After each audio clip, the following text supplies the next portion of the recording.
la défiscalisation, c'est la grosse cerise sur le gâteau, si je puis m'exprimer ainsi. Mais c'est sûr que la flotte d'ATN, au moins 4 avions, a été défiscalisée. Ça nous a permis d'être propriétaires de se rendre propriétaire de ces avions. Aujourd'hui, d'abord, il y a eu inflation sur les prix des avions. Donc un avion, ça coûte entre 10 et 18 milliards. Donc il est clair qu'aujourd'hui, ATN n'a pas les moyens financiers d'acheter 4 avions. Donc ça nous forcera à nous tourner vers probablement une location d'avions, un partage entre location et acquisition, de deux, a priori. L'État a dit que le dispositif allait être prolongé ou qu'un nouveau dispositif allait se mettre en place. Est-ce que vous, pour le moment, vous allez déposer des dossiers de défiscalisation ? Moi, j'étais resté là-dessus. J'ai participé au fameux colloque à l'Assemblée nationale en novembre qui a réuni la Nouvelle-Calédonie, la Polynésie, les parlementaires.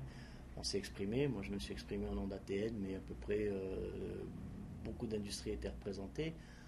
À la fin de cette réunion, le représentant de l'État nous a annoncé que de toute façon, il ne nous laisserait pas tomber, qu'il y aurait un mécanisme de substitution. La vraie question, c'est quel mécanisme ? On se pose beaucoup de questions, et sous quel délai il sera annoncé. Parce que le problème du délai, il est aujourd'hui impactant. Typiquement pour ATN, si on passe commande cette année, si on passe commande d'avions cette année, de toute façon on ne les aura pas avant 2019, au mieux 2019.